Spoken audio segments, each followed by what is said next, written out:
సకల ఆశీర్వచన స్తోత్రములకు కారణభూతుడవైన మా పరలోకపు తండ్రి, నిత్యుడా, అద్వితీయుడా, ఆకాశ మహాకాశాలు పట్టజాలని అనంతమైన అద్భుతమైన ఆకారం కలిగిన ఆత్మస్వరూపి, మీ అతి పరిశుద్ధమైన నామాన్ని బట్టి మీకు స్తోత్రములు. మీరు పరిశుద్ధులు కనుక మేములో సమస్త విషయాల్లో పరిశుద్ధులై ఉండాలని జగత్తు పునాది వేయబడక మునిపే మమ్మల్ని పరిశుద్ధపరచటానికి మీ ఏకకుమారుని నిర్ణయించి, మీ నిర్ణయం చొప్పున మీ సంకల్పంలోని భాగముగా యుగముల సమాప్తి యందు ఆయన్ని శరీరధారిగా భూమి మీదకి పంపించి, ఆయన శరీరానికి మా పాపములన్నీ ఆపాదించి, ఏ దోషము, ఏ నేరము, ఏ పాపము చేయని ఆయన్ని పాపిగా చేసి, మా నిమిత్తం శిక్ష విధించి, మరణింపచేసి, సమాధి చేసి, మూడవ దినాన తిరిగి లేపిన మీ ప్రేమను బట్టి, మీ కృపను బట్టి మీకు స్తోత్రాలు. ఆయన ద్వారా మాకిచ్చిన రక్షణను ప్రతిదినము తలపోసుకొనుచు క్రీస్తుని పోలి నడుచుకోవటానికి మాకు కావలసిన జ్ఞానవాక్కులు మీరు అందిస్తూ ఉండగా, అందులోని భాగంగా ఇదిగోనైనా ఈరోజు కూడా ఇంకా కొన్ని మాటలు మేము నేర్చుకున్నట్టుకు సిద్ధపడుతూ ఉండగా, మీ ఆత్మ సహాయంతో వ్రాయించిన మాటల్లోని విశేషమైన సంగతులు మేము నేర్చుకునేలాగున మీ ఆత్మ సహాయాన్ని మాకు అనుగ్రహించమని కోరుకుంటూ, వినగలిగే చెవులు, గ్రహించగలిగే హృదయాన్ని మాకు ప్రసాదించమని మా రక్షకుడు నీ ప్రియకుమారుడైన క్రీస్తు యేసు యొక్క స్తోత్రము కలిగిన నామములో ప్రార్థించి అడిగి వేడుకొనిచున్నాను పరలోకపు తండ్రి, ఆమేన్. చేరువచ్చిన మీ అందరికీ ప్రభు అయిన క్రీస్తు నామములో నా శుభములు, వందనాలు. గడిచిన వారం మనం ఒక అంశాన్ని ఆలోచించాం. గుర్తుంది ఎవరికైనా? గుర్తుండో?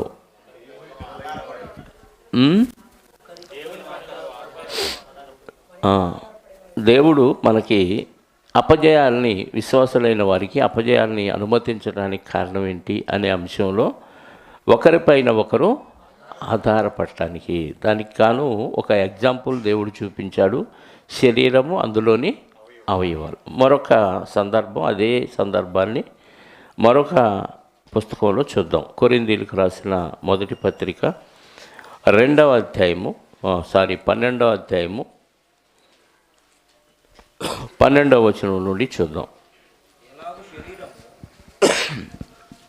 గడిచిన వారంలో రోమపత్రికలో ఇదే సందర్భం చదివాము. 12వ అధ్యాయంలోనే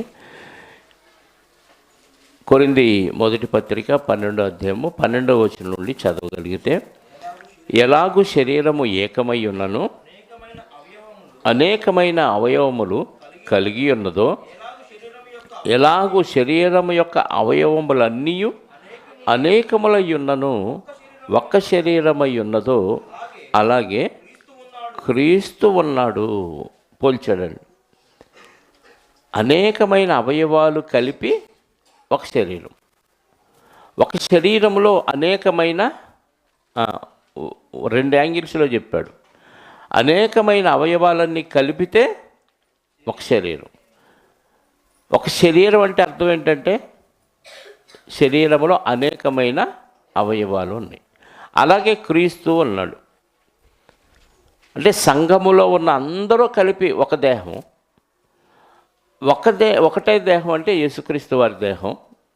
ఈ దేహములోని అవయవాలు ఎవరు అంటే సంఘములో ఉన్న సభ్యులందరూ.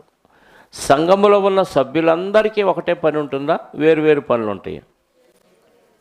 వేరువేరు పనులు ఉంటాయి. ఏమేమి పనులు ఉంటాయి? ఏదో 10 పనులు చెప్పండి చక్క.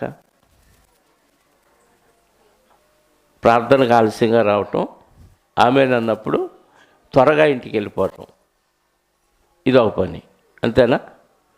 ఇంకా పాట పాడే సమయంలో జీవఫలాన్ని అర్పించకపోవటం, ఇదేనా? చెప్పండి, టక 10 చెప్పండి. ఏమి లేవు కదా, సైలెంట్గా ఉన్నారంటే ఏమీ లేవు అని. అంటే మనం క్రీస్తు శరీరంలో అవయవాలమా కాదా? చెప్పాలి, అవయవాలమా కాదా? అవయవాలు అయితే చచ్చుబడిపోయి పక్షవాతం వచ్చిన అవయవాలమా, యాక్టివ్గా పనిచేసే అవయవాలా? మాట్లాడరు. పక్షవాతం వచ్చిన అవయవాలు ఎలా ఉంటాయి చెప్పండి? వాటర్ బాటిల్ ఎత్తాలన్నా ఇలా ఇలా ఇలా మూలుగుతూ ఉంటారు. నోరు సరిగ్గా రాదు, ఏ అవయవం సరిగ్గా పనిచేయదు. యాక్టివ్గా ఉన్న అవయవాలు అయితే చెంగుని ఎగురుతా ఆసక్తితో గంతులు వేస్తా పనిచేస్తాయి. ఇప్పుడు క్రీస్తు శరీరంలో అవయవం అయితే ఏం చేయాలి? పని చేయాలి. ఎలా చేయాలి? ఆసక్తిగా, ఇష్టంగా, నీరసంగా అది నా పని కాదులే, అది వాళ్ళదులే అని ఎవరి పనులు వాళ్ళకి కేటాయించి, మనమే కేటాయిస్తాం వాళ్ళకి పనులు కేటాయించి మనం సైలెంట్గా ఉంటాం. అంటే మనం చచ్చుబడిన అవయవాలం, మిగతా వాళ్ళు యాక్టివ్గా పనిచేసేవాళ్ళు. పని చేసిన వాడికే పరలోకం, చచ్చుబడిన అవయవాలకు పరలోకం రాదు. అలాగే క్రీస్తు శరీరము క్షేమాభివృద్ధి చెందటానికి, సంఘము క్షేమాభివృద్ధి చెందటానికి అన్ని అవయవాలు పనిచేయాలా? కొన్నే పనిచేయాలా? అన్నీ చేయాలా? నోటి లోపల ఎన్ని పళ్ళు ఉంటాయి? 32 పళ్ళు ఉంటాయి. 32 పళ్ళు పనిచేయాలా? ఏదో 10 పళ్ళు పనిచేస్తే సరిపోతాయా? 32 పనిచేయాలి. 32 పళ్ళకి రకరకాల పళ్ళు ఉన్నాయి తెలుసా? పళ్ళన్నిటికీ ఒకటే పని లేదు. ఈ ముందుండే పళ్ళు కొరుకుడు పళ్ళు, కొరకటానికి ఉపయోగపడతాయి కదా. ఈ సైడ్ ఉండే పళ్ళు నమలటానికి, చీల్చడానికి కూడా ముందు పళ్ళే, నమలటానికి ఈ సైడ్ ఉండే పళ్ళు పనిచేస్తాయి. నాలుగుకి రుచి ప్లస్ ఈ నవిలేటప్పుడు ఇటు ఇటు ఎగదోత్తాయి. రోట్లో ఇలా దంచుతున్నప్పుడు ఇలా ఇలా సరి చేస్తాం కదా, మళ్ళీ రోట్లోకి వెళ్ళటానికి ఈ మళ్ళీ గొంతులోకి దిగిపోకుండా గొంతుకి నాలుకే అడ్డం పడి ఈ అవయవాలు ఒకదానికొకటి సహకరించుకుంటూ ఈ నవిలే పనిలో ఇవి ఉంటే నాలుక అటు ఇటు ఎగదోస్తూ ఉంటుంది. ఎగదేసేటప్పుడు నాలుక పంటి కిందకి వెళ్ళింది అనుకోండి, ఏమైద్ది? ఈ పదార్థాలతో పాటు నాలుకను కూడా కొరికేసిద్దా? అప్పుడప్పుడు పొరపాటున జరిగిద్ది తప్ప సహజంగా అది జరగదు. అంటే ఒక పక్క జాగ్రత్త తీసుకుంటూ ఏం చేసిద్ది? ఈ నవిలే పళ్ళకి సహకరిస్తూ ఆ పదార్థాలని పళ్ళ కిందకి నెడతా ఉంటుంది నాలుక. బాగా నలిగింది అన్నప్పుడు నాలుక వెనక్కి లాక్కొని గొంతులోకి పంపించింది. గొంతులోంచి పేగులోకి దిగితే పేగు మెల్లగా జార్చి ఎక్కడికి తీసుకెళ్ళిద్ది? కడుపులోకి తీసుకెళ్ళిద్ది. కడుపులో మళ్ళీ రకరకాల మిషన్లు, అరగదీస్తూ ఉంటే పిండిగా మార్చేది, పిండిగా మారుతుంటే సారం తీసేది, సారంగా తీస్తే ఈ సారం తీసుకెళ్ళి రక్తంలో కలిపితే రక్తం తీసుకెళ్ళి అరికాల నుంచి నడినెత్తి వరకు అన్నిటికీ సరఫరా చేస్తే అన్ని అవయవాలు ఏం చేస్తాయి? యాక్టివ్గా పనిచేస్తాయి. ఎంత ప్రాసెస్ ఇది! లోపలది ఇది. బయట చేతులు పని చేతులు, కాళ్ళు పని కాళ్ళు, కళ్ళ పని కళ్ళు, చెవులు పని చెవులు, దేని పని అది చేసి అమ్మ నాకు గుర్తింపు లేదే అనుకోదు. ఈ అవయవాలన్నీ పనిచేస్తున్నప్పుడు అసలు నేను చూడకపోతే ఈ శరీరం మొత్తం గుంటలో పడేది కదా. ఎంతగా చూస్తున్నా నాకు అసలు ప్రాధాన్యత లేదేంటి? నా కళ్ళు సరిగ్గా కనిపించకుండా నల్లటి అద్దాలు పెట్టేస్తారు. నా కళ్ళకి గుర్తింపు లేకుండా నన్ను మరుగుపరిచేస్తున్నాను ఫీల్ అవుతాయి కళ్ళు. అవవు కదా. ఎంత చాకరీ చేస్తుంటే పళ్ళు లోపల నాకు అసలు గుర్తింపే లేదు. ఎప్పుడో ఒకసారి కిలకమని అవుతారు, అప్పుడు మాత్రం నేను కనపడతా. మిగతా అంతా మూతి ముడుచుకొని ఏదో సొమ్ము పోయినట్టుగా బిగదీసుకొని ఉంటారు. నాకు అసలు గుర్తింపే లేదు. నేను నవలకపోతే ఈ శరీరం క్షేమాభివృద్ధి చెందదని పళ్ళు అనుకో. నేను ఎగదైపోతే, నేను రుచి చూడకపోతే అసలు నాకు శరీరంలోకి ఏ పదార్థాన్ని నేను పంపించకపోతే శరీరం క్షేమాభివృద్ధి చెందదని నాలుగు అనుకోదు. ఇలా అవయవాలన్నిటికీ రకరకాల పనులు ఉన్నాయి. ఏ అవయవం స్ట్రైక్ చేసినా శరీరంలో దానికి సంబంధించిన పని ఆగిపోద్ది. మరొక అవయవంతో చేసిన దేవుడు ఈ అవయవానికి ఇచ్చిన పని చేసినంతగా మరొక అవయవం ఈ పని చేయలేదు. అర్థమైందా? అలాగే సంఘం కూడా ఉంది. సంఘములో సంఘాన్ని దేవుడు ఐకమత్యంగా ఉండమంది. ఎందుకంటే ఒకరి మీద ఒకరు ఆధారపడి బతకడానికి. యేసుక్రీస్తు వారు సైతం శిష్యుల్ని ఏర్పాటు చేసుకుంటే ఆయన ఒక్కడెళ్ళి ప్రకటించలేడా? ప్రకటించలేడు. 70 మందిని ఏర్పాటు చేసుకొని ప్రతి గ్రామానికి ప్రతి పట్టణానికి ఇద్దరిద్దరిని పంపించి వాళ్ళు వెళ్ళొచ్చిన తర్వాత ఈయన వెళ్ళాడు. మనం పోయిన వారం చదివాం కదా. అలాగే శిష్యులు కూడా ఒకరి మీద ఒకరు ఆధారపడ్డారు. వాళ్ళు సువార్త ప్రకటిస్తూ పెంతెకొస్తు పండుగ దినం నుంచి సువార్త ప్రకటిస్తూ అనేక మందిని సంఘంలో చేరుస్తుంటే ఆ చేర్చబడిన వారికి వీళ్ళు వాక్యం బోధిస్తూ ప్లస్ రొట్టె రసం పంచడం ఈ 12 మందికి కష్టమైపోయింది. కాబట్టి వాళ్ళు మంది మీద ఆధారపడ్డారు. ఒకసారి ఆ సందర్భం చూడండి, అపోస్తుల కార్యాల గ్రంథం 6వ అధ్యాయము. పైగా సమస్యలు వస్తున్నప్పుడు సమస్యలు పరిష్కరించడానికి కూడా కొంతమంది సభ్యులు అవసరం అవుతుంది. ఈ పంచాయతీ తీర్చడానికి ప్లస్ ఆహారం పంచిపెట్టడానికి కొంతమంది మీద ఆధారపడవలసిన పరిస్థితి వచ్చింది. మొదటి వచనం నుండి చూద్దాం ప్రియులారా. అపోస్తుల కార్యాల గ్రంథం 6వ అధ్యాయము. ఆ దినములలో శిష్యుల సంఖ్య విస్తరించుచున్నప్పుడు అనుదిన పరిచర్యలో తమలోని విధవరాండ్రను చిన్న చూపు చూచిరని హెబ్రీల మీద గ్రీకు భాష మాట్లాడువారు. పెద్ద పంచాయతీ ఇది. ఏంటంటే సమస్య ఏంటి? విధవరాండ్రలు చిన్న చూపు చూశారని హెబ్రీల మీద గ్రీకు భాష మాట్లాడు యూదులు, అంటే సహజంగా హెబ్రీలు అంటే స్టార్టింగ్ నుంచి ఉన్న యూదులు, దేవుళ్ళలో ఉన్నవారు, ధర్మశాస్త్రం కింద ఉన్నవాళ్ళు. గ్రీకు దేశస్తులు అనేవాళ్ళు తర్వాత వచ్చారు క్రీస్తు ద్వారా. గ్రీసు దేశస్తులు జ్ఞానాన్ని వెతుకుతూ నిజమైన జ్ఞానాన్ని కనుక్కొని తర్వాత వచ్చారు సంఘంలోకి. ఇప్పుడు హెబ్రీలు అంట గ్రీకు భాష మాట్లాడే వాళ్ళలోని విధవరాళ్ళని ఎలా చూస్తున్నారంట? చిన్న చూపు చూస్తున్నారు. వాస్తవంగా ముందున్న వాళ్ళు ఎవరు? హెబ్రీలు జూనియర్ని ఎలా చూడాలి? సీనియర్లు జూనియర్ని ఎలా చూడాలి? హెబ్రీలు అంటే ఆల్రెడీ దేవుళ్ళలో ఉన్న ఇశ్రాయేలీయులు లేక యూదులు అనుకోండి. వీళ్ళు గ్రీకు భాష మాట్లాడేవాళ్ళు అంటే జూనియర్స్, కొత్తగా అన్యుల్లో నుంచి దేవుళ్ళలోకి వచ్చిన వాళ్ళు, క్రీస్తుని అంగీకరించి. అలాంటి వారిలో ఉన్న విధవరాండ్రని వీళ్ళు ఎలా చూడాలంటే చాలా జాగ్రత్తగా చూడాలి. బలహీనమైన ఘటాలు ప్లస్ విధవరాండ్ర అంటే దేవుడికి చాలా ఇష్టం. అలాంటి వారిని ఆయన కనికరిస్తాడు, వాళ్ళకి న్యాయం తీరుస్తాడు.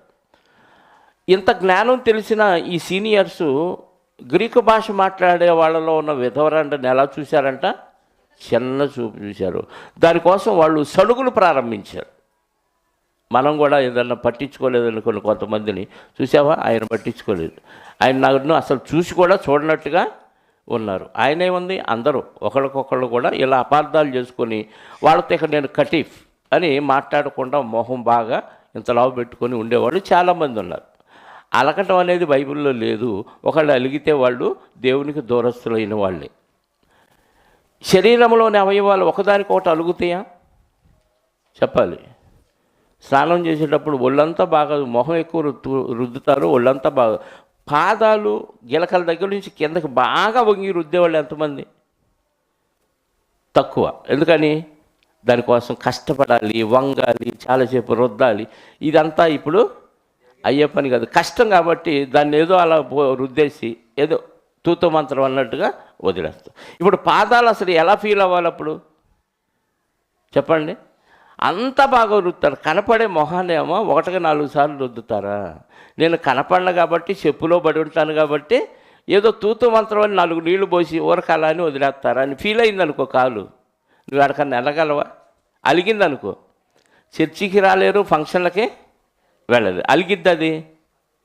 నువ్వు తోమినా తోమకపోయినా ఏం చేయకపోయినా దానికి అలంకరణ కూడా ఏమి పెట్టాం. కాలుకి ఏం పెడతాం అలంకరణ? పెడితే చెప్పులో షూస్ వేస్తాం, అంతకుమించి అలంకరణ. లేడీస్ అయితే నెయిల్ పాలిష్లో ఇంకేయి పట్టీలు, అందులో మళ్ళీ మామూలు వేయాలి, గజ్జలే వేయాలి. మరి గజ్జ వస్తే బాగున్నా, గజ్జలు పట్టీలు వేసే వాళ్ళకి.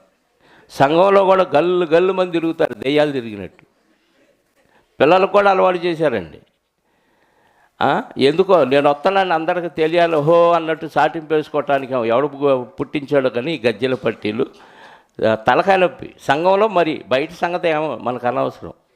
ఒకప్పుడు ఈ వీధి డ్రామాలు నాటికలు వేస్తారు చూసినా, వాళ్ళు కట్టుకునేవాళ్ళు ఇంతంతే ఎత్తడి తెలుసా, ఎద్దు మెడలో కడతారే, అవి కాలుకు కట్టుకొని ఎగిరేవాళ్ళు. వాళ్ళు ఎగురుతుంటే ఆ డప్పుకి లేదా ఆ దరువుకు తగ్గట్టుగా వీళ్ళ కాళ్ళ గజ్జలు కూడా గలగల్లాడి. మరి వీళ్ళకెందుకు అవి చెప్పండి? సరే ఏదైనా పక్కన పెట్టండి. అలంకరణ అనేది పాదాలకు ఏమీ చెయ్యం. అవి అలుగుతాయా? అలగవు కదా. అలిగితే చెప్పండి, అవి వెలిగితే పరిస్థితి ఏంటి? నువ్వు ఇక్కడ భోజనం, అక్కడికి వెళ్ళి భోజనం చేయాలి వంటగదిలోకి, బెడ్ మీద నుంచి వంటగదిలోకి వెళ్ళటానికి కూడా నేను రాను అన్నయ్య అనుకో కాళ్ళు, నీ శరీరం మొత్తానికి ఏమైంది? ఆహారం దొరకదు, ఉపవాసం దాంతో చచ్చి ఊరుకుంటుంది. అలాగే సంఘ సభ్యులు కూడా ఉన్నారు. సంఘంలో ఎవరెవరి మీద అలగాల్సిన పని లేదు. తిట్టాడో, కొట్టాడో, దూషించాడో, అవమానపరిచాడో, అపార్థం చేసుకున్నాడో, ఏమన్నా చేయని నా శరీరంలోని భాగమే కదా, నాకు సంబంధించిందే కదా, ఇది ప్రభు శరీరంలోని అవయవమే కదా అన్నట్టుగా ఒకదానికొకటి పరామర్శించుకోవాలి తప్ప ఏమాత్రం అపార్థం చేసుకోకూడదు, ఏమాత్రం అలగకూడదు. అలిగామంటే ఇంకా మనం శరీర సంబంధులుగానే ఉన్నాం తప్ప ఆత్మ సంబంధులుగా లేవని అర్థం. మీకు అర్థమైంది? ఇంట్లో వాళ్ళు కూడా అలుగుతారు, ఇంట్లో వాళ్ళు కూడా అపార్థం చేసుకుంటారు. అపార్థం చేసుకున్న వాళ్ళు ప్రస్తుతానికి ఏమన్నా అపార్థం చేసుకుని దూరం అయినా మనం దూరం పెట్టకూడదు, మనం వాళ్ళ మీద అలగకూడదు. వాళ్ళు తెలుసుకునేటప్పుడు తెలుసుకుంటారు కదని మనం మామూలుగానే ఉండాలి. అలా ఉంటేనే శరీర సంబంధిగా లేకుండా ఆత్మ సంబంధిగా క్రీస్తు శరీరంలోని అవయవంగా ఉంటాం. ఆ సమస్య వచ్చింది. ఇప్పుడు అపోస్తులు సువార్త ప్రకటించాలా, రొట్టెరసం పంచాలా, ఈ పంచాయతీలు తీర్చాలా? అందుకని అపోస్తులు కొంతమంది మీద ఆధారపడవలసిన పరిస్థితి ఏర్పడింది. యేసుక్రీస్తు వారు శిష్యుల మీద ఆధారపడినట్లు శిష్యులకి సంఘం పెరిగే కొద్దీ బాధ్యతలు పెరిగినాయి. కాబట్టి వాళ్ళు ఏం చేశారు? అప్పుడు 12 అపోస్తులు తమ యొద్దకు శిష్యుల సమూహమును పిలిచి, ఇప్పుడు శిష్యుల సమూహం ఉన్నప్పుడు చాలామంది చేర్చబడ్డారు, అందరూ యేసుక్రీస్తు వారికి శిష్యులు, వీళ్ళకి కాదు. శిష్యుల సమూహమును పిలిచి, మేము దేవుని వాక్యమును బోధించుట మాని ఆహారం పంచిపెట్టుట యుక్తము కాదు, కాబట్టి సహోదరులారా, ఆత్మతోనూ జ్ఞానముతోనూ నిండుకొని మంచి పేరు పొందిన 7 మనుషులను మీలో ఏర్పరచుకుంది కొనుడి, మేము వారిని ఈ పనికి నియమింతుమన్నాడు. ఎలాంటి వారు కావాలంట? ఆత్మతోనూ జ్ఞానముతోనూ నిండుకొని మంచి పేరు పొందిన 7 మనుషులను మీలో, అంటే దేవుని పని చేయటానికి ఎలాంటి క్వాలిఫికేషన్ కావాల్సిన వారు కావాలి? ఆత్మతోనూ జ్ఞానముతోనూ నిండుకొని మంచి పేరు ఉండాలి. ఇంట్లో మంచి పేరు లేదు, వీధిలో మంచి పేరు లేదు, భర్త దగ్గర మంచి పేరు లేదు, భార్య దగ్గర మంచి పేరు లేదు, సంఘ సభ్యుల దగ్గర మంచి పేరు లేనివాడు ఎలాంటి పనికి వస్తారా? చెప్పాలి. నిండుకోవాలి అంటే ఆత్మతో జ్ఞానంతో ఫుల్ అంతా నిండుకోవాలి, హాఫ్ కాదు. మళ్ళీ అంటే ఆత్మపూర్ణులుగా ఉండాలి, దేవుని జ్ఞానం అంతా తెలిసిన వారై ఉండండి. ఏమన్నా ఆ కొద్ది సమయంలో ఆత్మపూర్ణులుగా ఉన్నారంటే పరిశుద్ధాత్మ నింపుదల ఉంది. వాళ్ళు మంచితనాన్ని, వాళ్ళ యొక్క దేవుని యొక్క ఎదుగుదలను బట్టి వాళ్ళకి ఆత్మపూర్ణంగా ఉన్నాడు అనుకుందాం. జ్ఞానంతో నిండుకోవాలంటే ఎంత పఠించాలి ధర్మశాస్త్రాన్ని? వాళ్ళు ధర్మశాస్త్రం బాగా పఠిస్తే తప్ప కొత్త నిబంధన వాళ్ళకి అర్థం కావు ఆ రోజుల్లో. ఇప్పుడు మనకు 2 కలిపి ఇచ్చాడు కాబట్టి ఇందులో ఉన్న విషయాలు అక్కడెక్కడ ఉన్నాయి అనేది ఈజీగా తెలుసుకోవచ్చు. కానీ ఆ రోజుల్లో గ్రంథం అందరి దగ్గర దొరికేది కాదు. అలాంటి పరిస్థితుల్లో జ్ఞానంతో నిండుకోవాలంటే దేవుని మీద ఆధారపడి ఎంతో ధర్మశాస్త్రాన్ని అవపాసన పడితే తప్ప అలాంటి వారు దొరకరు. వెతకంగా శిష్యుల సమూహం అంతా వెతికితే 7 దొరికారు అలాంటి వాళ్ళు. అంటే సంఘములో ఒకరికొకరు సహకరించుకోవాలంటే ఏ పని చేయాలన్న, కేవలం అక్కడ ఏ పని అంటే ఆహారం పంచిపెట్టడం. ఏమన్నాడు? ఆహారం పంచిపెట్టడం అంటే భోజనాలు మనం ఫంక్షన్లు పెట్టినప్పుడు వడ్డించడానికి కాదు. ఆ ప్రభు బల్లలో పాలు పొంది పరిచర్య చేసి రొట్టె ఇవ్వటం, ద్రాక్షారసం ఇవ్వటం, ఇవన్నీ ఈ కార్యక్రమం నిర్వహించేవాళ్ళు కూడా ఎలా ఉండాలంట? ఆత్మతోనూ జ్ఞానముతోనూ నిండుకొని మంచి పేరున్న వ్యక్తులై ఉండాలి. అలాంటి వారిని సెలెక్ట్ చేశారు. సెలెక్ట్ చేసింది కాక వాళ్ళ మీద వీళ్ళు చేతులుంచి ఏర్పరచుకోండి, వారిని ఈ పనికి మేము నియమింతుము, అయితే మేము ప్రార్థన యందును వాక్య పరిచర్య యందును ఎడతెక్క ఉందమని చెప్పిరి. ఈ మాట జనసమూహం అంతటికి ఇష్టమైనందున వారు విశ్వాసముతోనూ పరిశుద్ధ ఆత్మతోనూ నిండుకొని వాడైన స్టెఫెను, ఫిలిప్పు, ప్రాకొరు, నికానోరు, తిమోను, పర్మెనాసు, యూదుల మత ప్రవిష్టుడును అంత్యకయవాడునగు నికోలాసు అను వారిని ఏర్పరచుకొనిరి. వారిని అపోస్తుల ఎదుట నిలువబెట్టిరి. వీరు ప్రార్థన చేసి వారి మీద ఏమండి ఈ కార్యక్రమం ఎంతసేపు జరిగి ఉంటుంది? కొన్ని వేల మంది ఉన్నారు. ఎందుకంటే ఆల్రెడీ అప్పటికే పేతురు గారు ప్రసంగం చేస్తే ఒకసారి 3,000 మంది, ఒకసారి 5,000 మంది మనకి చెప్పిన సందర్భం. అక్కడికే 7,000 మంది అయ్యారు. ఇంకా సంఘం రోజు రోజుకి క్షేమాభివృద్ధి చెందుతుందంటే ఎన్ని వేల మందో, 10,000, 20,000, 30,000 తెలీదు. ఇన్ని వేల మందిలో శిష్యుల సమూహంలో 7 తేలారంటే ఇలాంటి వాళ్ళు. అంటే మిగతా వాళ్ళందరినీ క్వాలిఫికేషన్ లేదా? ఉందా? లేనట్టే, పూర్తిగా లేదు. ఉన్నారు, కొంచెం మంచోళ్ళు ఉంటారు, కానీ ఇంతగా ఉన్నవాళ్ళు లేరు. ఇన్ని వేల మందిలో 7 తేలేరు. దీన్ని బట్టి మనం ఫిల్టర్ చేస్తే ఇక్కడ ఎంతమంది ఆగుతారు? ఆత్మతోనూ విశ్వాసంలో పరిపూర్ణంగా ఉండాలి, ఆత్మలో పరిపూర్ణంగా ఉండాలి, జ్ఞానంలో పరిపూర్ణంగా ఉండాలి. పైగా చుట్టుపక్కల వారి పట్ల మంచి పేరు కలిగిన వారై ఉండాలి. మంచి పేరు పొందిన వారంటే ఈయన మీద రిమార్క్ ఏమి ఉండకూడదు. పలానా వ్యక్తి, పలానా ఎలాంటిది అని అంటే చుట్టుపక్కల వాళ్ళు ఏం చెప్పాలంటే అబ్బో వాళ్ళ నోట్లో నోరేయకూడదు అనకూడదు, ఆమె జోలికి పోకూడదు అనకూడదు. ఆమె కుటుంబాన్ని బాగా చూసుకుంటుంది, పిల్లల్ని బాగా చూసుకుంటుంది, ఇరుగు పొరుగు వారిని బాగా చూసుకుంటుంది, భర్తను బాగా చూసుకుంటుంది. స్త్రీల గురించి చెప్పాలి. పురుషుల గురించి కుటుంబాన్ని బాగా పోషించుకుంటాడు, సంఘానికి బాగా పరిచర్య చేస్తాడు, ఎవరితో గొడవపడు, ఎవరికి ఏది ఇబ్బంది అయినా సహకరిస్తాడు. ఇలాంటి పేరు ఉండాలి.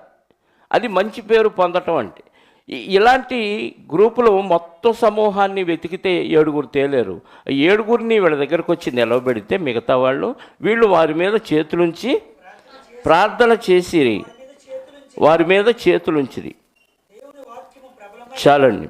అంటే ఇక్కడ మనం తీసుకోవాల్సిన సందర్భం ఏంటంటే ఇన్ని వేల మందిలో 7 మీద ఆధారపడి సంఘ బాధ్యతలు అపోస్తులు వారికి అప్పగించారు. వాళ్ళ 7 మీద వీళ్ళు ఆధారపడినట్టే కదా. ఈ 7 ఈ పరిచర్య చేస్తూ చేస్తూ ఆల్రెడీ జ్ఞానంతో నిండుకున్నారు, ఆత్మపూర్ణులు అయి ఉన్నారు, విశ్వాసంలో మంచిగా ఉన్నారు, మంచి పేరు పొందిన వారు. కాబట్టి ఈ బల్ల పరిచర్య చేస్తూ చేస్తూ వాళ్ళు బోధించే స్థాయిలోకి వెళ్ళిపోయారు. సంఘంలో మాత్రమే కాక బయటికి వెళ్ళిపోయి కూడా సువార్త ప్రకటిస్తూ ఉన్నారు.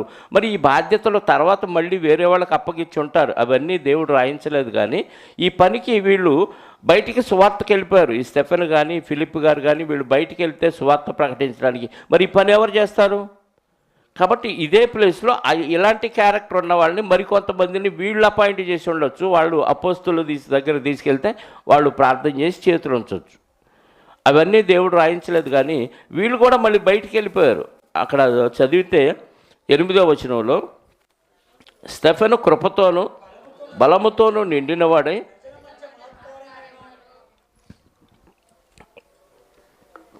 ప్రజల మధ్య మహత్కార్యములను గొప్ప సూచక్రియలను చేయుచుండెను. అంటే స్టెఫెన్ గారు ఏం చేస్తున్నాడు? బయటికి వెళ్ళిపోయి అద్భుతాలు, మహత్కార్యాలు, సూచక్రియలు చేస్తూ సువార్త ప్రకటించాడు. మరి ఇక్కడ బల్ల పంచేది ఎప్పుడు? పంచాయతీలు తీర్చేది ఎప్పుడంటే ఈ బాధ్యత మరొకళ్ళకి అప్పగించడం. అంటే ఒకరి మీద ఒకరు ఆధారపడుతూ సంఘ క్షేమాభివృద్ధికి సహకరించుకున్నట్టుగా మనకి ఇక్కడ కనపడుతుంది కదా. ఒకరి మీద ఒకరు ఆధారపడలేదనుకోండి, సంఘం క్షేమాభివృద్ధి అవ్వదు. ఒక్కడో ఇద్దరో 12 మంది ఎంత దూరం పోతారు, ఎంతమందికి ప్రకటిస్తారు? అర్థమవుతుందా? కాబట్టి ఒక వ్యక్తి ప్రకటిస్తుంటే మిగతా వాళ్ళు విని నేర్చుకొని సంఘ క్షేమాభివృద్ధి కోసం వాళ్ళ వంతుగా వాళ్ళు కూడా సంఘ పరిచర్యలో పని చేయాలి. ఇది దేవుడు మనకు చెప్తుంది. అలా పనిచేసే క్రమంలో శ్రమలు వస్తాయి. అలా పనిచేసే క్రమంలో ఇరుకులు ఇబ్బందులు వస్తాయి. ఆ ఇరుకులు ఇబ్బందుల్లో కూడా ఒకరి మీద ఒకరు ఆధారపడి సహకరించుకోవాలి. సువార్త పనికి వెళుతున్నారు. సువార్త పనికి వెళుతున్నప్పుడు మనం ఎక్కడెక్కడికో వెళుతున్నాం. ఎవరో మనకు పరిచయస్తులు ఉంటారు. మా ఏరియా వచ్చి సువార్త ప్రకటించండి అంటాడు. అంటే ఆ వ్యక్తులకి మనం ఏం చేయాలి? వెళ్ళి ప్రకటించి అక్కడ ఉన్న వ్యక్తులకి మనం సహకరించాలి. ఆ వ్యక్తులు వచ్చి రేపు మనకి సహకరిస్తారు. ఇలా ఒకరికొకరు సహకరించుకుంటూ సువార్త వ్యాప్తి చేయాలి. పౌలు గారు సువార్త ప్రకటిస్తూ వెళుతున్న ఒక సమయంలో ఒక మాట చూద్దాం. బైబిల్లో 16వ అధ్యాయము అపోస్తల కార్యాల గ్రంథం 16 8వ వచనం నుండి చూద్దాం ప్రియులారా. అంతట వారు అపోస్తలుల కార్యాల గ్రంథం 16వ అధ్యాయం 8వ వచనం. అంతటా వారు ముసియను దాటిపోయి త్రోయ అనే ప్రాంతానికి వచ్చారు. అప్పుడు మాసిదోనియా దేశస్థుడు ఒకడు, పౌలు గారు వీళ్ళు సువార్త ప్రకటిస్తూ తిరుగుతూ ఉన్న సమయంలో ఒక ప్రాంతానికి వచ్చారు, అది త్రోయ. అప్పుడు మాసిదోనియా దేశస్థుడు ఒకడు పిలిచి, నీవు మాసిదోనియాకు వచ్చి మాకు సహాయము చేయమని అతన్ని వేడుకొనుచున్నట్టు రాత్రి వేళ పౌలునకు దర్శనము కలిగాను. మాసిదోనియా వ్యక్తి ఒక అతను కనపడ్డాడు. అయ్యా, మాసిదోనియాలో సువార్త అవసరం, మీరు వచ్చి మాకు హెల్ప్ చేయండి అని దర్శనం వచ్చిందంట రాత్రి పౌలు గారికి. అప్పుడు పౌలు గారు అతనికి ఆ దర్శనము కలిగినప్పుడు, వారికి సువార్త ప్రకటించుటకు దేవుడు మమ్మల్ని పిలిచి ఉన్నాడని మేము నిశ్చయించుకొని వెంటనే మాసిదోనియాకు బయలుదేరుటకు ప్రయత్నం చేశారు. వెళ్ళిపోయారు మాసిదోనియాకి. ఎందుకు? వాళ్ళకి అవసరం, అక్కడ వాళ్ళకి సువార్త అవసరం కాబట్టి పిలుపు వచ్చింది, దర్శనం ద్వారా దేవుడు చూపించాడు. వెంటనే మాసిదోనియాకి వెళ్ళాడు. అంటే మాసిదోనియా సంఘస్థులకు పౌలు గారు ఏం చేయాలి? సహాయం చేయాలి. ఒకళ్ళ మీద ఒకళ్ళు ఆధారపడి సువార్త ప్రకటించుకునే క్రమంలో ముందుకు సాగుతూ ఉండాలి. అదే అపోస్తలుల కార్యాల గ్రంథం 11వ అధ్యాయము. స్టెఫెన్ గారిని చంపేసిన తర్వాత చాలామంది చెదరిపోయారు. అలా చెదిరిపోయినప్పుడు ఫిలిప్ గారు కూడా సువార్త ప్రకటిస్తూ ఉన్నప్పుడు 19వ వచనం నుండి చూద్దాం. 11వ అధ్యాయములో 19 స్టెఫెన్ విషయంలో కలిగిన శ్రమను బట్టి చెదరిపోయిన వారు యూదులకు తప్ప మరి ఎవరికి వాక్యం బోధింపక ఫినీకే, కుప్ర, అంతియొకయ ప్రదేశముల వరకు సంచరించిరి.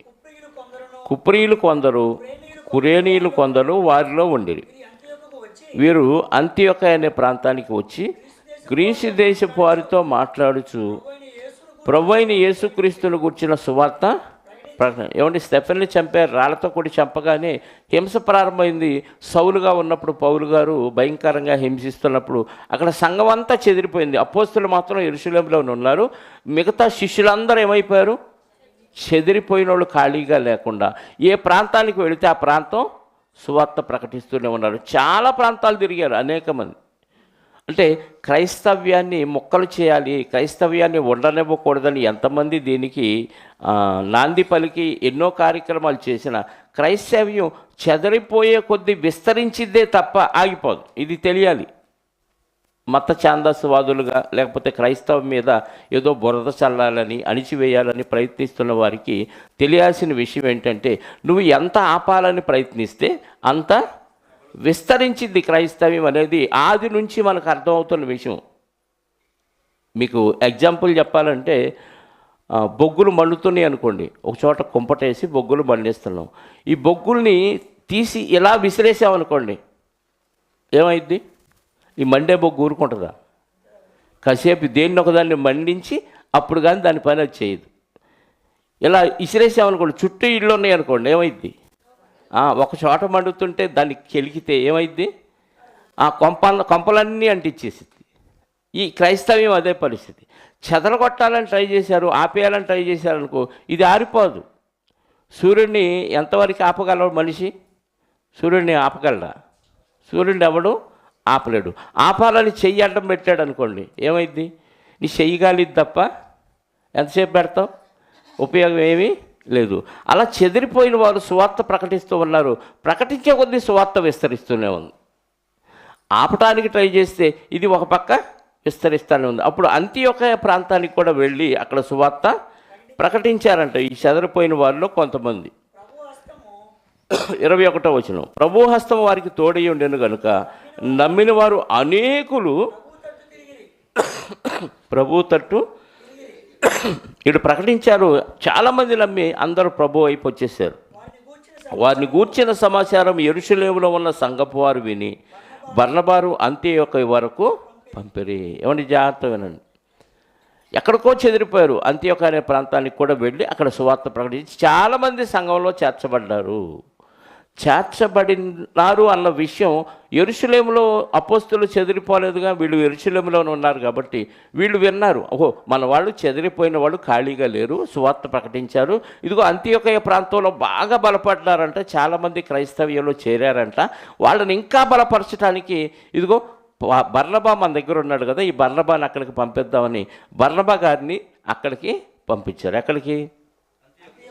అంతియోకయ అనే ప్రాంతానికి పంపించారు. అంటే అపోస్తలులు ఒక సంఘాన్ని బలపరచడానికి ఒక వ్యక్తి మీద ఆధారపడి బర్నబా గారిని అక్కడికి పంపించారు. బర్నబా గారు వెళ్ళారు. బర్నబా గారు వెళ్ళి 22వ వచనం, బర్నబా గారు 23 వచ్చి దేవుని కృపను చూసి సంతోషించి ప్రభువులో స్థిర హృదయంతో హత్తుకొనవలనని అందరినీ హెచ్చరించాడు. వచ్చాడు, ఇంకా చాలా గట్టిగా ఉండాలి, మీరు చెదిరిపోకూడదు, ప్రభువుని స్థిర హృదయంతో హత్తుకొని ఉండాలని అందరికీ హెచ్చరిక చేశాడు. అప్పుడు అతడు పరిశుద్ధాత్మతోనూ విశ్వాసముతోనూ నిండుకొన్న సత్పురుషుడు బర్నబా గారు. బహుజనులు ప్రభు పక్షమున చేరి బర్నబా గారు వచ్చి బలపరిచి స్థిరపరిస్తే ఇంకా ఎక్కువ మంది చేరాడు సంఘంలో. అంతటా అతడు పౌలును వెతుకుటకు తార్సునకు వెళ్ళి అతన్ని కనుగొని అంతియోకయ వరకు తోడుకొని, ఇప్పుడు వీళ్ళు ఆల్రెడీ చెదిరిపోయిన వాళ్ళు ప్రకటించారు, సంఘంలో చేర్చబడ్డారు, చాలామంది చేరారు కదా అని వదిలేచ్చు కదా, అక్కడ సంఘం బాగానే ఉంది కదా. కానీ అపోస్తలులు విని యెరూషలేములో బర్నబా అనే వ్యక్తిని అక్కడికి పంపించాడు. బర్నబా గారు వెళ్ళి ఇంకా బాగా చెప్పాడు. ఇంకా ఆయన బాగా చెప్పడంతో ఇంకా చాలామంది చేర్చబడ్డారు. హ్యాపీ, ఇంకా నేను వెళ్ళిపోదాం అనుకోకుండా బర్నబా గారు ఆ పౌలు గారిని గుర్తు చేసుకొని, పౌలు గారు తార్సులో ఉంటే అక్కడికి వెళ్ళి పౌలు గారు ఎక్కడ నీ ఇంటింటికి తిరిగి ఆ పౌలు గారిని పట్టుకొని మళ్ళీ ఆయన్ని అంతియోకయకు తీసుకొని వచ్చాడు. ఏమంటే సంఘం ఆల్రెడీ బలపడింది, స్థిరపడింది, బాగా ప్రభువును హత్తుకున్నారు, సువార్త ప్రకటించబడుతుంది, చాలామంది సంఘంలో చేర్చబడ్డారు కదా. ఇలాంటి పరిస్థితుల్లో బర్నబా గారు వెళ్ళి ఇంకా స్థిరపరిస్తే ఇంకా ఏదో కొదువున్నట్టు ఇంకా బాగా వీళ్ళు బాగోవాలని మళ్ళీ పౌలు గారి దగ్గరికి వెళ్ళి పౌలు గారిని తార్సులో వెతికి ఆయన తీసుకొచ్చి మళ్ళీ అంతియోకయ సంఘంలో మళ్ళీ సువార్త ప్రకటింపజేశాడు. ఎవరు? బర్నబా గారు. ఎంతకాలం ఉన్నారంట వాళ్ళు అక్కడ? 26వ వచనం, వారు కలిసి 1 సంవత్సరం అంతయు సంఘములో ఉండి బహుజనులకు వాక్యమును బోధించిరి. మొట్టమొదట అంతియోకయలో శిష్యులు క్రైస్తవులు అనబడ్డారు. క్రీస్తుని అంగీకరించిన వారంటే వీళ్ళేరా. అంతకుముందు క్రైస్తవులు అనే పేరు లేదు, ఎవరికి పెట్టల. కానీ అంతియోకయ సంఘం ఎంత బలపడిందంటే చెదిరిపోయిన వాళ్ళు ప్రకటిస్తే వాక్యం విని సంఘములో చేర్చబడిన వ్యక్తులు సంఘాన్ని బలపరచడానికి మళ్ళీ అపోస్తలులు బర్నబా గారిని పంపిస్తే బర్నబా గారు వెళ్ళి ఇంకా ప్రకటించి వాళ్ళు బాగా బలపరిస్తే ఇంకా వాళ్ళు బలం పొంది వాక్యంలో స్థిరపడినప్పుడు మళ్ళీ బర్నబా గారు వెళ్ళి పౌలు గారిని తీసుకొచ్చి పౌలు గారి చేత ఇంకా 1 సంవత్సరం అంతా బర్నబా గారు పౌలు గారు ఇద్దరు కలిసి బాగా రుబ్బేశారు సంఘాన్ని వాక్యంలో. దాంతో సంఘం ఇంకా బలపడితే క్రైస్తవులంటే వీరేరా అనే పేరు వచ్చేసింది అక్కడ. అంటే క్రీస్తుని చూపించారు వాళ్ళు. సంఘం ప్రజలకి ఎవరిని కనపరిచారు? వీళ్ళు ఎవరు అంటే వీళ్ళు అంత్యొకయలో ఉన్న వ్యక్తులు కాదు, వీళ్ళు క్రీస్తుని ధరించుకున్న వాళ్ళు, క్రీస్తుకి మాదిరికరంగా క్రీస్తుని సమాజానికి చూపిస్తున్న వ్యక్తులుగా కనిపించారు. అంత్యొకయలో ఉన్న సంఘంలో ఉన్న వాళ్ళందరూ ఎలా కనపడ్డారు జనానికంటే? ఒక్క ప్రభువు కాదు, వీళ్ళు అనేకమైన ప్రభువులు అన్నట్టుగా కనపడ్డారు. సినిమా చూసారా? అల్లూరి సీతారామరాజు చంపుతుంటే, రోదర్ఫర్డ్ అనే వ్యక్తి చంపుతుంటే అక్కడ ఒక డైలాగ్ ఉంటుంది. ఏమని? ఒక్క సీతారామరాజుని చంపితే అనేక మంది సీతారామరాజులు పుట్టుకొస్తారు. ఒక్కొక్క రక్తపు చుక్క భూమి మీద పడినప్పుడు ఒక్కొక్క రక్తపు చుక్కలో నుంచి ఒక సీతారామరాజు పుట్టాడో లేడో తెలియదు, కానీ పుట్టలేదు, ఎందుకంటే రారు. కానీ ప్రభువులు అనేక మంది పుట్టుకొచ్చారు. ఎంతమంది క్రైస్తవులు. అందుకే ఆ పేరు ఎందుకు వచ్చింది? నిన్ను చూసి నన్ను చూసి క్రైస్తవుడు ఇతను, క్రైస్తవురాలు ఏమే అని అనగలుగుతున్నారా? అంటలేదంటే మనల్ని వాక్యంలో సరిగ్గా ఎవరు పంపించట్లేదేమో. ఒకడు పంపించిన మన వాక్యానికి లోబడి ప్రభువులో ఎదగట్లేదేమో. అంటే చచ్చుబడిన అవయవంగా మనం ఉంటున్నామేమో. ఒకసారి ఆలోచించండి. ఎంత వాక్యం చెప్పినా ఎంత విన్నా ఏమీ గుర్తుపెట్టుకోకుండా ఇట్లా గేటు దాటగానే మర్చిపోతే ప్రయోజనం ఉంది చెప్పండి? ఆహారం బాగా పెడుతున్నాం, ఎంత తిన్నా మనం బక్కగానే ఉంటున్నాం అంటే అర్థం ఏంటి? లోపల ఏదో జబ్బు ఉంది. ఎంత తిన్నా ఎదగట్లేదంటే లోపల ఏదో జబ్బు ఉంది, డాక్టర్కి చూపించుకోవాలి. ఎంత వాక్యం వెళ్ళినా మనం వాక్యంలో ఎదగట్లేదు, వాక్యానుసారంగా బతకట్లేదు, మనల్ని చూసి క్రైస్తవురాలని సమాజం అంటలేదంటే అర్థం ఏంటంటే మనం వాక్యానుసారంగా ప్రవర్తించట్లేదు. అసలు వాక్యాన్ని హృదయంలోనికి పంపించకుండా బుల్లెట్ ప్రూఫ్ లాగా వాక్యం ప్రూఫ్ ఏదో పెట్టుకున్నామని అర్థం. చెప్పండి, ఏంటది వాక్యం ప్రూఫ్? చెప్పండి. వాక్యం ప్రూఫ్ ఏంటంటే లోకం మీద దృష్టి పెట్టటమే. లోకాశల్లో పడిపోతే నీకు వాక్యం ఎక్కదు. ఒకళ్ళు ఎక్కినా అలా బతకాలి అనుకుంటావు, గేటు దాటగానే బతుకు మారిపోద్ది. ఈ వాకిలు దాటగానే ఏమైంది? బతికితే అలా బతకాలరా, ఉంటే అలా ఉంటారా, లేకపోతే మనకు పరలోకం రాదు అనిపిస్తుంది ఎక్కడ. కానీ వాకిలు దాటగానే ఏమనిపించింది? వెంటనే పని గుర్తొచ్చింది, వెంటనే ఇంట్లో సమస్య గుర్తొస్తుంది, వెంటనే భవిష్యత్తులో నాకు ఆ డబ్బులు లేకపోతే ఎట్టా అనే భవిష్యత్తు ఆలోచన గుర్తు రాగానే ఆ చివరి భవిష్యత్తు సంగతి పక్కన పెట్టు, ప్రస్తుతానికి ఉన్న భవిష్యత్తు గురించి ఆలోచించి మనం క్రైస్తవులు పోయి ఏమైపోతాం? గేయిస్తవులు అయిపోతాం. వ్యతిరేక పదానికి వాడానంతే. అర్థమైందా? ఒకరి మీద ఒకరు ఆధారపడాలి. సమస్య వచ్చినప్పుడు ఈ సమస్యను అందరూ కలిసి సహకరించాలి. శరీరంలోని అవయవాలకి ఒక అవయవానికి గాయమైంది అనుకోండి, మిగతా అవయవాలన్నీ ఏం చేస్తాయి? చెప్పండి. మిగతా అవయవాలు మొన్న ఎక్కడో పరిచర్యకి వెళ్తే ఎవరు అన్నారు, ఎందుకు రాలేదంటే నాకు చెయ్యి నొప్పో కాలు నొప్పో ఏదో చెప్పాడు. నోరుంది కదా మాట్లాడటానికి, రావచ్చు కదా అన్నాడు ఆయన. నొప్పి చెయ్యికి, నోరు బాగానే ఉంది కదా, వచ్చి నువ్వు పాట పాడవచ్చు, వాక్యం చెప్పొచ్చు కదా అని రెండో అతను అంటే, శరీరంలో ఏ అవయవం బాగోపోయినా శరీరం అంతా బాధపడిద్ది అని చెప్పా. నిజమే కదా అన్నారు. అంతేనా? ఇన్ని అవయవాల్లో 32 పళ్ళు ఒక పన్ను నొప్పి వచ్చింది అనుకోండి, పిప్పన్ను నొప్పి అందరూ దాదాపుగా అనుభవించే ఉంటారు. శరీరం అంతా స్పందించిద్దా బాధకి, లేకపోతే ఆ పన్ను ఒక్కటే నొప్పి వచ్చిద్దా? ఈ బతుకెందుకు, ఆ పళ్ళు ఊడిపోతే బాగుండని పీకేసుకోవటానికి ట్రై చేస్తాం మనం. అది పోతే అప్పుడు హాయిగా ఉంటుందని. ఒక చిన్న పన్నేగా, ఇంత పెద్ద శరీరంలో చిన్న పన్నేగా, అవి ఒక్కటే కదా ఇబ్బంది పెడుతుంది. మరి శరీరం అంత ఎందుకు బాధపడిందంటే వాటి యొక్క ఐక్యత అంత గొప్పది. అందుకే అనేక అవయవాలు ఉన్న శరీరం ఒకటే. ఒక్క శరీరం ఉన్న శరీరానికి అనేకమైన అవయవాలు అన్నీ కలిపి ఒకటే. మేమంతా ఒకటే అనే భావం వాటికి ఉంది కాబట్టి శరీరంలో అరికాల నుంచి నడినెత్తి వరకు ఎక్కడ చిన్న ప్రాబ్లం వచ్చినా శరీరం అంతా దానికి స్పందించిద్ది, బాధను వ్యక్తం చేసిద్ది. అవసరమైతే శరీరం అంతా దానికి సహకరించి దాన్ని బాగు చేయడానికి ప్రయత్నం చేసిద్ది. సంఘము కూడా అలాగే ఉండాలని దేవుడు కోరుకున్నాడు. ఆ క్రమంలో సమస్యలు వస్తాయి. ఆ సమస్య రాగానే మేమున్నామంటూ ఒకరికొకరు సహకరించుకోవాలి. ఇప్పుడు మన వాళ్ళు ఎవరో సడన్గా ఇబ్బంది అయింది, హాస్పిటల్కి జాయిన్ అయ్యారు. అలాంటప్పుడు ఎవరు పట్టించుకోరు. కొంతమంది అయితే మన వాళ్ళే, మన శరీరంలోని అవయవమే కాబట్టి ఆ ఇబ్బందిగా ఉన్న హాస్పిటల్ పాలైన ఆ వ్యక్తిని మిగతా వాళ్ళు ఏం చేయాలి? పరామర్శించాలి.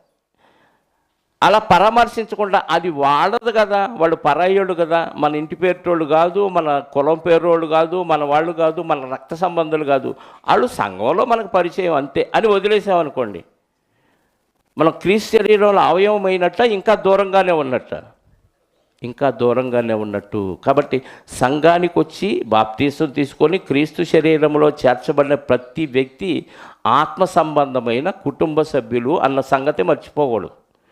ఏ ఒక్కరికి ఇబ్బంది కలిగిన మిగతా అవయవాలను ఏం చేయాలి? స్పందించి సహకరించాలి. ఇలా సహకరిస్తేనే మనం ఐక్యంగా ఉన్నట్టు గుర్తింపు. వదిలేసామనుకోండి, సమస్య ఎందుకు వచ్చింది? నువ్వు సహకరిస్తావో లేదని పరీక్ష కోసం వచ్చిందేమో. ఒక వ్యక్తికి సమస్య వచ్చింది, ఆ సమస్య అందరికీ తెలుసు, కానీ ఎవరు వెళ్ళి దానికి పరిష్కారం చూపట్లేదంటే నిన్ను పరీక్షించడానికి ఆ వ్యక్తికి దేవుడు సమస్య పెడితే ఆ సమస్య వల్ల నువ్వు ఆ పరీక్షలో ఫెయిల్ అయ్యేవేమో. ఒకసారి ఆలోచించండి. నీ పరీక్ష కోసం ఆ వ్యక్తికి సమస్య వస్తే నువ్వు ఆ విషయంలో స్పందించకపోతే ఫెయిల్ అయినట్టు, స్పందిస్తే ఆ దేవుడు పెట్టిన పరీక్షలో పాస్ అయినట్టు. అంతే మరి. ఇప్పుడు పౌలు గారి కోసం బర్నబా గారు వెళ్ళారు. ఆ ప్రాంతానికి వెళ్ళి వెతికి తీసుకొని వచ్చాడు.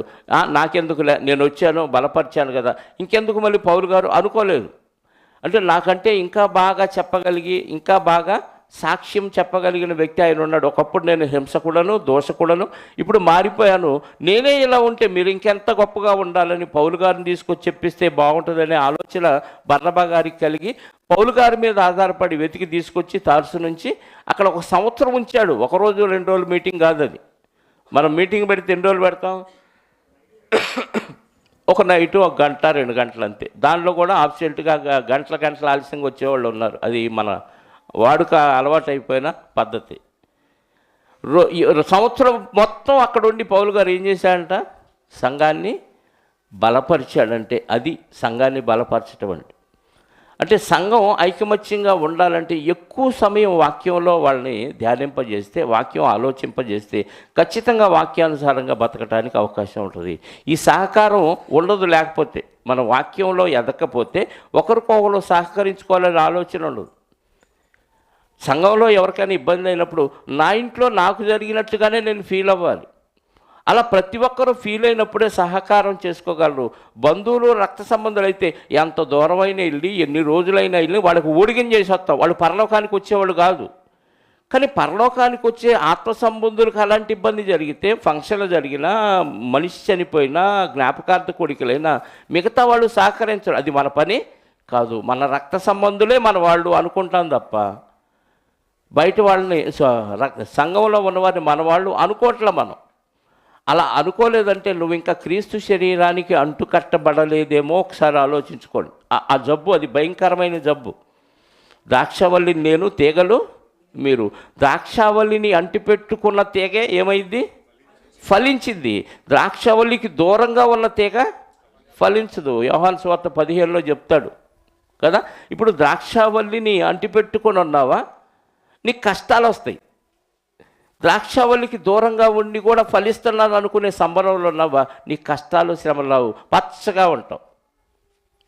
చూడండి ఒకసారి 15వ అధ్యాయం యోహాను సువార్త 1వ వచనం నుండి. నేను నిజమైన ద్రాక్షవల్లిని, పరలోకమందున్న దేవుడు నన్ను నాటాడు. ఇక్కడ ఆయన వ్యవసాయం చేస్తున్నాడు. నాలో ఫలింపని, క్రీస్తులో ఫలింపని ప్రతి తీగను, క్రీస్తులో ఫలించకుండా లోకంలో ఫలించామనుకో చివరికి తీసి నరకంలో పడేస్తాడు. అది ఆయన చెప్తున్న మాట. నాలో ఫలించాలి. నాకు వేరుగా ఉండి ఫలించిన ఆ ఫలం పరలోకం దాకా రాదు, నరకానికి వెళ్ళిపోతుంది.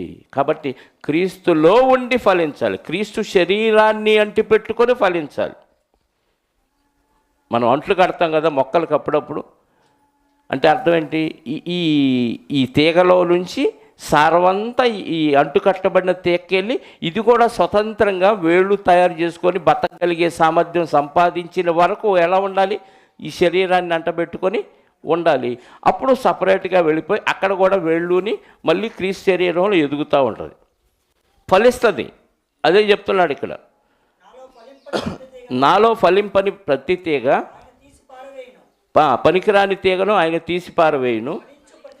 ఫలించు ప్రతి తీగ మరి ఎక్కువగా ఫలింపవలనని దానిలోని పనికిరాని తీగలను తీసివేయను. నువ్వు ఎక్కువగా ఫలించాలంటే నీకేం చేస్తా అంటే, నీలో పనికి రాకుండా నీకే అంటుకట్టుబడి ఉన్న కొన్ని తీగలు ఉంటాయి, అన్ని కట్ చేస్తాడు. కట్ చేసినప్పుడు బాధ ఉంటుందా, సంతోషం ఉంటుందా? చెప్పండి. అంటే శ్రమలు పెడతాడు. ఎందుకంటే ఈ శ్రమల వల్ల నువ్వు ఫలించలేకపోతున్నావు, ఈ ఆటంకాల వలన ఫలించలేకపోతున్నాడు. భార్య ఆటంకం అయిందనుకోండి, భర్తకి ఫలించే సమయంలో భార్యని కట్ చేస్తాడు, అంటే భార్యని లేపేస్తాడు దేవుడు. జాగ్రత్త గుర్తుపెట్టుకోండి, అక్కడ దాకా తెచ్చుకోవద్దు. భర్త ఎదుగుతుంటే భార్య ఆటంకం అయ్యి ఈ ఫలించే తీగకి ఆటంకం అయిందనుకో, దేవుడు కట్ చేస్తాడంట. సడన్గా ఏదో బీపీ వచ్చి హార్ట్ అటాక్ వచ్చి లేపేసినా ఆశ్చర్యం లేదు. అలాగే భార్య ఎదుగుతుంటే భర్త ఆటంకపరిచాడు అనుకోండి, భర్తని దూరం చేస్తాడన్నాడా లేదా? నేను అంటలా. వాక్యం ఏం చెప్తుంది? ఫలించే తీగ మరి ఎక్కువగా ఫలించాలంటే ఏ ఫలించే తీగకు ఏదైతే ఆటంకం కలిగిస్తుందో ఆ తీగను ఏం చేస్తాడు? అంటే ఈ పనికిరాని తీగ పనికొచ్చే తీగకి అడ్డం కలిగిస్తుంది కాబట్టి ఆ తీగని దేవుడు వేరు చేస్తాడు. నేను మీతో చెప్పిన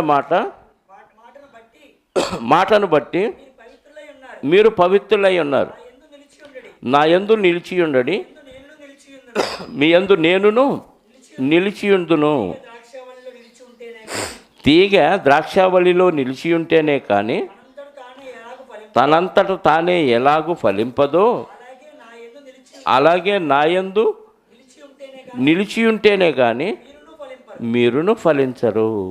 అంటే క్రీస్తులో ఉంటేనే ఫలిస్తారు, క్రీస్తుకు వేరుగా ఉండి ఫలించలేవు. ఆ ఫలించే సమయంలో ఆటంకాలు వస్తాయి. ఆటంకాలే మనకు శోధనలు. అది ఎవరి వల్ల వస్తే ఆటంకాలను గురించి మనం దేవుడికి ప్రార్థన చేస్తే దేవుడే ఆటంకాలను కట్ చేస్తాడంట. ఎందుకు? ఇది మరింతగా ఫలించాలి కాబట్టి. అంటే శరీరములో ఏదైతే ఎదుగుదలకు ఆటంకం కలిగిస్తుందో ఆ డిసీజ్ని దేవుడే తీసేస్తాడు.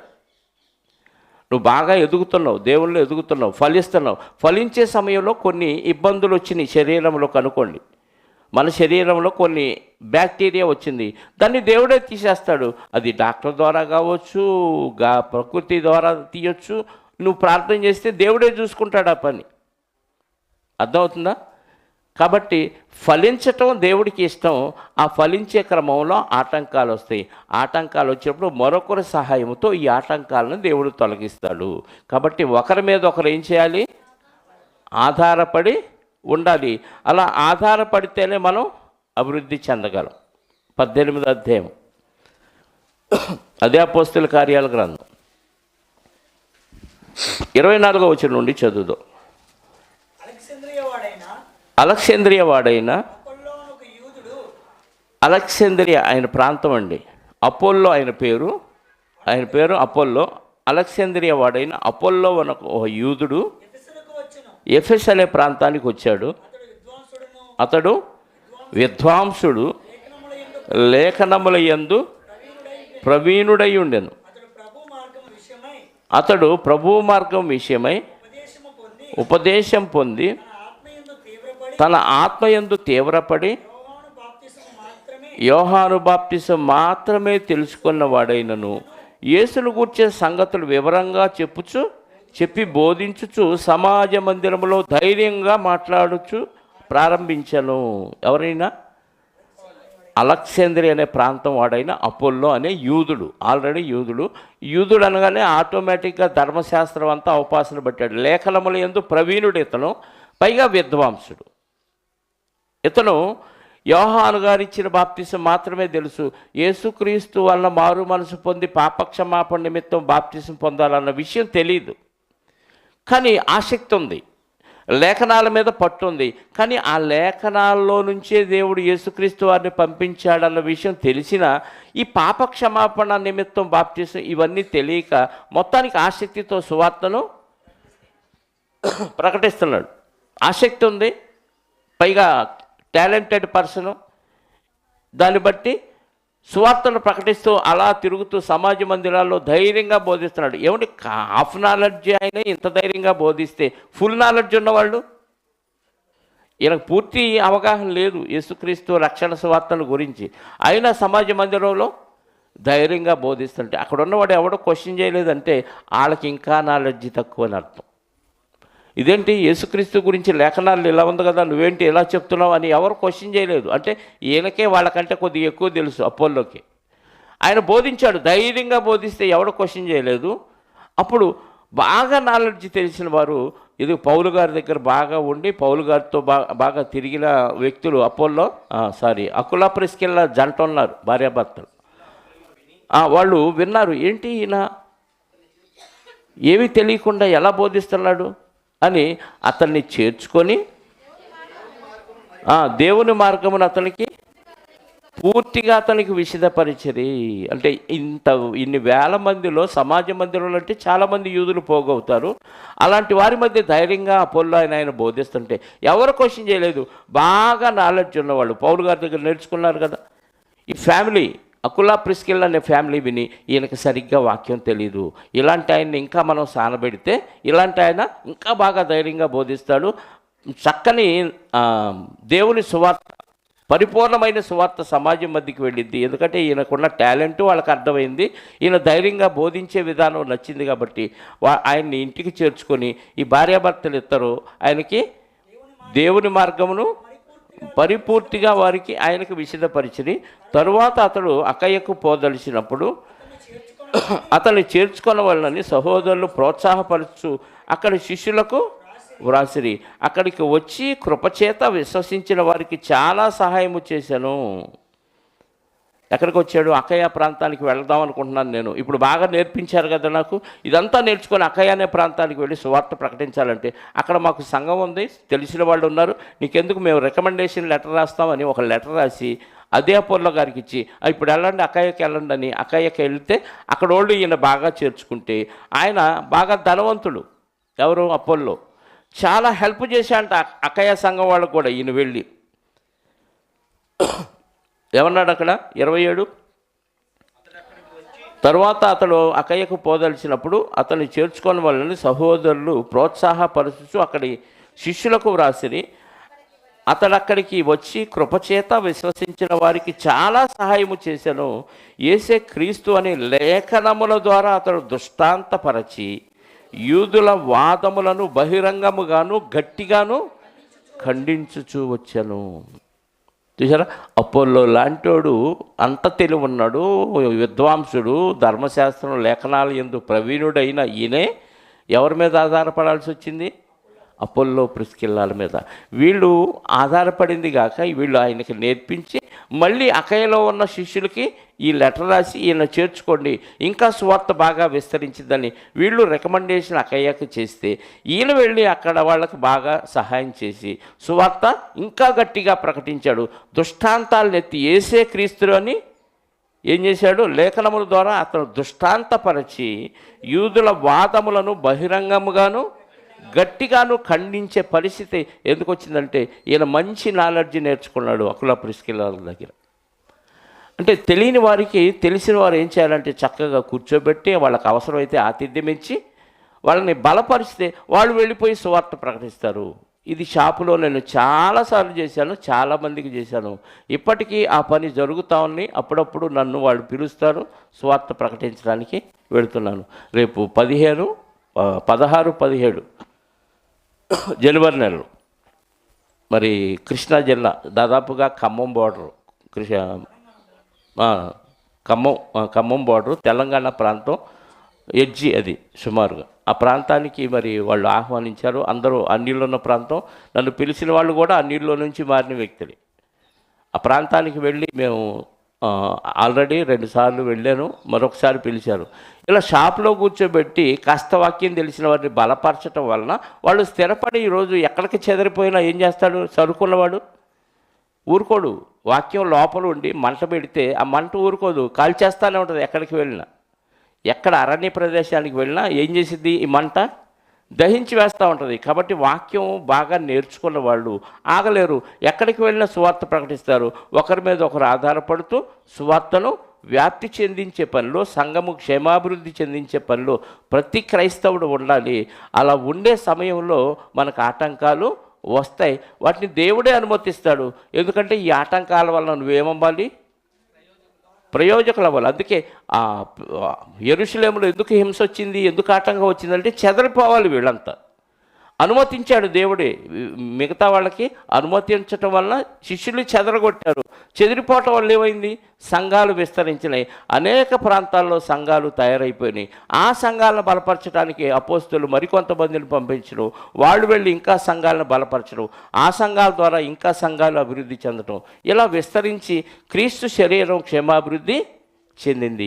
ఆ క్రమంలో హింసలు, ఇబ్బందులు అన్నీ వస్తాయి. అయినా అన్నిట్లో నుంచి విడిపించగలిగిన సామర్థ్యం మన దేవుడికి ఉంది. కాబట్టి దేవుని మీద ఆధారపడి తర్వాత ఒకళ్ళ మీద ఒకళ్ళు ఆధారపడి సంఘ క్షేమాభివృద్ధికి సహకరించాలని, సహకరిస్తారని విశ్వసిస్తూ ఈ మాటలు ముగిస్తున్నాను. ప్రార్థన చేసుకుందాం.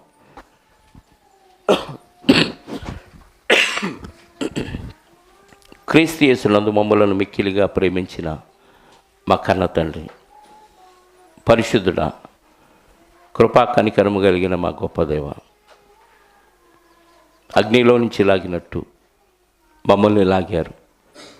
మేము కూడా అదే పద్ధతిలో లోకములో నశించుచున్న వారిని వెదకి రక్షించుటకు శక్తి కలిగిన మీ వాక్యాన్ని అందించి అగ్నిలోంచి కొందరినైనా రక్షించడానికి ఐకమత్యంగా ఉండి ఒకరి మీద ఒకరు ఆధారపడి ఈ కార్యక్రమాలు నిర్వహించడానికి మీరు ఇచ్చిన శక్తిని బట్టి, ఆరోగ్యాన్ని బట్టి, ఆయుష్కాలాన్ని బట్టి మీ స్తోత్రాలు.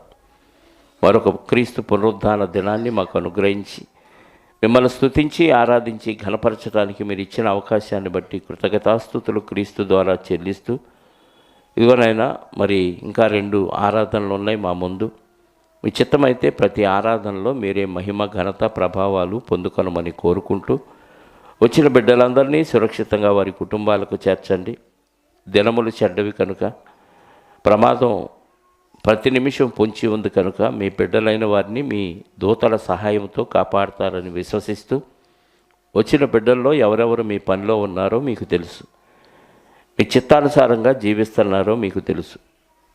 అలాంటి వారికి కావలసిన ఆర్థిక సహాయాన్ని, మానసిక బలాన్ని, ఇదిగోనైనా శరీర సంబంధమైన ఆరోగ్యాన్ని వారికి అనుగ్రహించండి. ఏదైతే వారికి లోపంగా ఉందో, ఏదైతే వారికి కొదువుగా ఉందో, ఏది కావాలని వారు ఉద్దేశించి ఉన్నారో మీ చిత్తమైతే ప్రతి ఉద్దేశాన్ని నెరవేర్చండి. వారిని క్రీస్తులో మరింతగా బలపరిచి ఒకరి మీద ఒకరు ఆధారపడి సువార్త వ్యాప్తికి సహకరించులాగున ప్రతి ఒక్కరికి సహాయాన్ని దయచేయమని కోరుకుంటూ, మహిమ, ఘనత, ప్రభావాలు మా అందరి ద్వారా మీరే పొందుకొనమని మా రక్షకుడు నీ ప్రియకుమారుడైన క్రీస్తు యేసు యొక్క అతి పరిశుద్ధమైన నామములో కృతజ్ఞతాస్తుతులు చెల్లిస్తూ ప్రార్థించి అడిగి వేడుకొనుచున్నాను పరలోకమందున్న మా కన్న తండ్రి. ఆమేన్. మనందరి కన్న తండ్రి అయిన దేవుని ప్రేమ, ఆయన ఏక కుమారుడైన యేసుక్రీస్తు వారి కృప, పరిశుద్ధాత్మ యొక్క అన్యోన్య సహవాసము ఇప్పుడు ఎల్లప్పుడూ సకల పరిశుద్ధులకు సదాకాలము తోడయుండి నడిపించునుగాక. ఆమేన్. అందరికీ వందనాలు. Thank you very much.